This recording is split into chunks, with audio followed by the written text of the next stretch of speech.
అరే బయట వింటుంటే ఆశ్చర్యం వేస్తుంది. కొన్ని పత్రికలు, కొన్ని మీడియా ఛానల్స్ చెప్పేటటువంటి మాటలు వింటుంటే దానికి చెప్పవలసిన వాళ్ళు సమాధానం చెప్పడాలా ఏంటండి నాకు అర్థం కాలేదు. ఎస్, ఆంధ్రప్రదేశ్కి ఒక సుదీర్ఘమైన తీర ప్రాంతం ఉంది. సుమారుగా 998 ఎంత ఉంది, 1000. మొన్న చర్చల సందర్భంగా చంద్రబాబు నాయుడు గారు లెటర్ రాస్తే మీరు రండి అని అంటే వాళ్ళు అడిగారంట మాకు దీనిలో వాటా కావాలని. తెలంగాణ ప్రభుత్వం అడిగిందని పత్రికల్లో వస్తుంది, మీడియాలో వస్తుంది. ఒక పత్రిక అయితే నమ్మశక్యం కాకపోవచ్చు, అన్ని పత్రికల్లోనూ, టోటల్గా అన్ని మీడియాలోనూ మాకు వాటా కావాలి అని తెలంగాణ ప్రభుత్వం అడిగింది. ఒకటి. రెండవది, తిరుమల తిరుపతి దేవస్థానం బోర్డులో వాటా కావాలి అడిగింది. బోర్డులో అంటే మెంబర్లు వేయడానికి. సరే, దట్ ఇస్ పొలిటికల్ డెసిషన్. ఆదాయంలో కూడా 48% కావాలి, మీరు 52 తీసుకోండి, మాకు 48 ఇవ్వండి అని అడిగింది అనేటువంటి మాట. అంతేకాదు, మనకు పోర్ట్స్ ఉన్నాయి కదా ఈ తీర ప్రాంతంలో, ఈ అన్ని పోర్ట్స్లోనూ వాటా కావాలని అడిగింది అని. మరొకటి, కృష్ణా జలాల్లో కూడా మాకు అన్యాయం జరిగింది, మాకు వాటా కావాలి అని అడిగిందని. ఈ 4 కూడా చాలా విపరీతమైన ప్రచారం జరిగాయి. దానితో పాటు అతి కీలకమైంది పోలవరం ప్రాజెక్టు నిర్మాణానికి విభజన చట్టంలో పెట్టినటువంటి 7 మండలాల్ని విభజన చట్టం ప్రకారం మన రాష్ట్రానికి కలిపేశారు.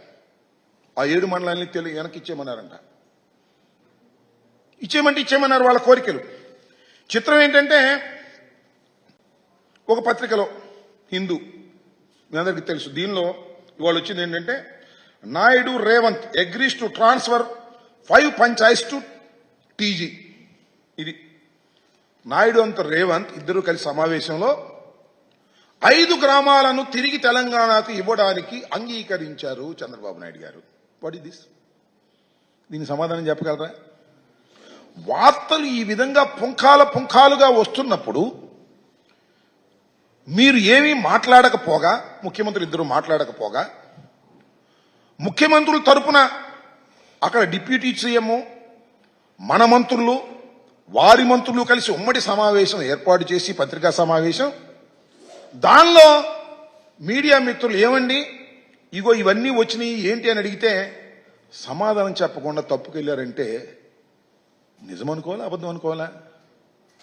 సమాధానం చెప్పకోకుండా తప్పుకు వెళ్లిపోయారు అంటే వాళ్ళు అడిగిన మాట నిజము అని ఒప్పుకోవాలి. ఈ 5 గ్రామాలు ఇవ్వడానికి అంగీకరించాడు అని ఒప్పుకోవాలి. లేదంటే తీర ప్రాంతంలో వాటా ఇవ్వడానికి చంద్రబాబు నాయుడు గారు సుముఖతతో ఉన్నారు అని అనుకోవాలి. మౌనం. అలాగే కృష్ణా జలాల్లో వాటా ఇవ్వడానికి కూడా సుముఖంగా ఉన్నారు అనుకోవాలి. టీటీడీలో కూడా వాటా ఇవ్వడానికి సుముఖంగా ఉన్నారని అనుకోవాల్సి వస్తుంది మాట్లాడకపోతే. ఇంకో మాట అన్నాడు, 2 కళ్ళు నాకు అన్నాడు. అంతే. తెలంగాణ ఆంధ్ర 2 నా కళ్ళు. నేను ఆంధ్రప్రదేశ్కు ముఖ్యమంత్రి అయినప్పటికీ కూడా 2 నాకు 2 కళ్ళు లాంటివి అన్నాడు. అంటే సమానంగా చూసుకుంటానేగా. ఏంటిది నాకు అర్థం కాల. ఆ సందర్భం ఏమిటి? అఫ్ కోర్స్ మీ తెలంగాణలో మీ పార్టీ ఉండొచ్చు, దాన్ని మళ్ళీ బతికించుకోవడం కోసమో, దాన్ని మళ్ళా రివైవ్ చేసుకోవడం కోసమో మీరు తెలంగాణ కోరేటటువంటి అసంబద్ధమైన కోరికలకు అంగీకరిస్తారా? అంగీకరించరా? అంగీకరిస్తారో అంగీకరించో చెప్పాలి కదా. చెప్పకోకుండా తెలంగాణ వెళ్ళి తెలంగాణ భవన్లో, తెలంగాణలో వారి తెలుగుదేశం పార్టీ భవన్లో నాకు 2 కళ్ళు, తెలంగాణలో ఉన్నటువంటి తెలుగుదేశం కార్యకర్తలకు కూడా నేను మేలు చేస్తాను అనేటువంటి మాటలు మీరు మాట్లాడుతున్నారు అంటే ఈ జరిగినటువంటి విషయాలన్నీ కూడా నిజమే కదా అనేటువంటి భావన కలుగుతుంది. నిజమో కాదో మాకు తెలియదు. అసలు రహస్యం ఏంటంటే నాకు అర్థం కాలేదు.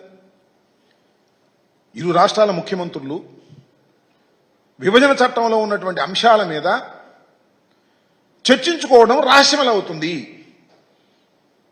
బహిరంగం కావాలి కదా. మీరేం ప్రత్యక్ష ప్రసారం ఇవ్వాల్సిన అవసరం లేదు.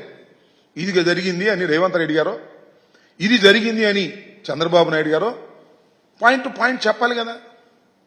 మీరు చర్చలు జరిగాయి, చర్చలు జరిగితే ఇది అడిగారు మేము ఇస్తామన్నాము, ఇది అడిగారు మేము వద్దన్నాము అని చెప్పాలి కదా. చెప్పకోకుండా రహస్యంగా దాయవలసినటువంటి పరిస్థితి ఎందుకు ఏర్పడుతుంది దీన్ని ఆలోచించవలసినటువంటి అవసరం ఉందని మనవి చేస్తున్నా. దాంతోపాటు చంద్రబాబు నాయుడు గారు నాకు రెండు సమానమే. చంద్రబాబు నాయుడు గారు, మీరు ఆంధ్రప్రదేశ్కి ముఖ్యమంత్రి మర్చిపోవద్దు. రెండూ సమానం అయితే మీ పార్టీ పరంగా చూసుకోండి. కానీ ముఖ్యమంత్రిగా ఉండి తెలంగాణ కూడా నాకు సమానం అనేటువంటి పద్ధతుల్లో మీరు మాట్లాడుతున్నారంటే ఏదో ద్రోహాన్ని ఆంధ్ర రాష్ట్ర ప్రజలకు మీరు చెయ్యబోతున్నారు అనే నిర్ధారణకి వాళ్ళ ప్రజలు మేధావులు వచ్చేటటువంటి పరిస్థితి ఉంది. కాబట్టి మీరు సమాధానం చెప్పండి. ఈ ప్రశ్నలకు సమాధానం వాలంటరీగా చెప్పాలి, లేదా మేము అడుగుతున్నాం చెప్పండి. చెప్పం మేము కాముగా ఉంటామంటే మా ఇష్టం వచ్చింది అనుకోవాలి, జనం ఇష్టం వచ్చింది అనుకోవాలి, ఈ హిందూలో రాసింది నిజం అనుకోవాలి, మీడియాలో వస్తున్నటువంటి వార్తలన్నీ నిజమని అనుకోవలసినటువంటి అవసరం ఉంటుంది. మౌనం అర్ధాంగీకారం అన్నారు. ఈయన అడిగినా చెప్పట్లేదంటే ఫుల్ అంగీకారంగా భావించవలసి ఉంటుంది అనేది మీరు గ్రహించాలి. ఇది సరైనటువంటి విధానం కాదు. కోర్స్ మీరు మంచి ఉత్సాహంగా ఉన్నారు, గెలిచారు కాబట్టి. తెలంగాణకి వెళ్ళి మీరేదో ప్రదర్శన చేయాలనో, ఊరేగింపు చేయాలనో, రేవంత్ రెడ్డిని కలవాలనో అనుకోవచ్చు. రేవంత్ రెడ్డి గారు మీ శిష్యుడో గురువో మాకు తెలియదు, కానీ మీకు ఆ చనువు ఉంది కాబట్టి ఏదో సాధిస్తారని చాలా మంది అనుకున్నారు. సాధించకపోగా మీరు వదిలేసి మన హక్కుల్ని వదిలేసేటువంటి పరిస్థితి వస్తుంది అనేది ఇవాళ భయపడుతున్నటువంటి అంశమని ఈ సందర్భంగా నేను చెప్పదలుచుకున్నాను.